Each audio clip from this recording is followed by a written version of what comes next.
Bonjour à tous et bienvenue sur ce test de Sonic 3D sorti en 1996.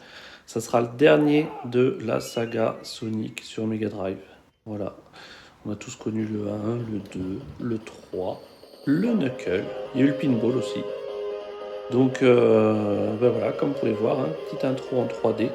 C'est sympa, c'est joli. Pour l'époque, c'est assez novateur et franchement, ils essayent de se mettre un peu au niveau de la Super NES avec des très beaux jeux comme Donkey Kong. Voilà, allez, c'est parti, on lance. Pitch assez simple, Robotnik qui veut conquérir le monde. Alors l'idée, ça serait de récupérer les petits flickies, donc les petits oiseaux, de les mettre dans des robots et de les transformer pour conquérir le monde, récupérer les émeraudes. Et forcément, Sonic, il est pas content. Pas content du tout, Sonic. Et il va faire en sorte que le plan de Robotnik se casse la baraque. Voilà, donc on se lance, c'est parti. Donc vous pouvez voir, petite vue isométrique en 3D, du moins en 2,5D. À l'époque, on faisait avec les moyens du bord pour faire des beaux jeux. Et celui-ci, franchement, il est coloré, il est réussi. Là, vous pouvez voir que c'est assez fluide. Franchement, bon alors, voilà, j'ai pas joué avant, je fais le test en direct. Je me suis pas entraîné, donc c'est pas totalement fluide ma façon de jouer, mais l'idée c'est qu'on découvre ensemble. Voilà, donc ce Sonic, ce qui est intéressant de savoir, c'est il a été édité par Traveler's Tale. Traveler's Tale, qui sont les éditeurs aussi de Mickey Mania, l'excellent Mickey Mania, et aussi de Pugsy, entre autres. Pugsy qui est un peu moins connu, mais qui est excellent. D'ailleurs, je crois qu'il cote un peu actuellement, et il devient difficile à trouver. Moi, je l'avais eu à l'époque, j'avais 12 ans, on avait pris ça en promo un peu au hasard, et j'avoue que Pugsy, on avait passé un super moment. Voilà, hop, petit canon, je continue à avancer. Bon, bah, le but, il est simple. Hello Knuckle. Petit clin d'œil à Knuckles, c'est toujours rigolo.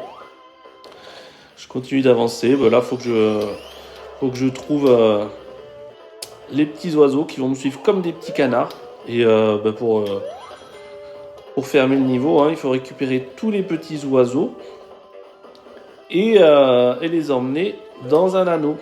Un anneau qui nous fera passer à une étape suivante. Et ça tout le long du jeu. Voilà, donc hop, allez, on y va, on récupère les oiseaux. Bon, ben ça reste un beau jeu, donc comme j'ai pu vous le dire, moi perso, ça va me rappeler beaucoup les niveaux bonus. Je sais pas si vous vous rappelez du 2 et du 3, qui étaient vraiment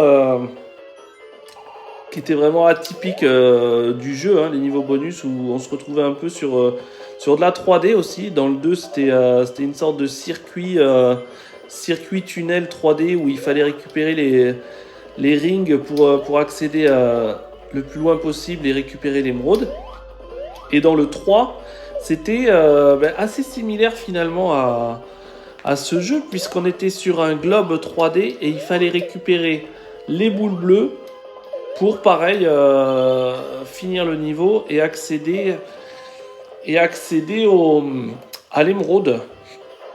Donc finalement, moi je trouve que ce Sonic 3D là, il ressemble beaucoup au niveau bonus du moins, il s'inspire beaucoup du niveau bonus du 3. Sauf que bon ben voilà, ça a été clairement développé autour.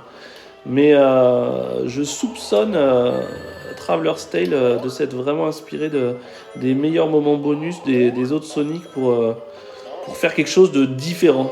Voilà, j'arrive pas à l'attraper celui-là, c'est un continu. Bon.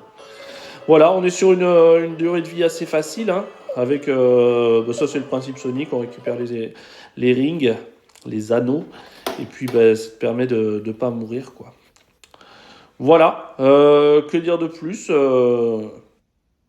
pas grand chose. On finalise ce petit test.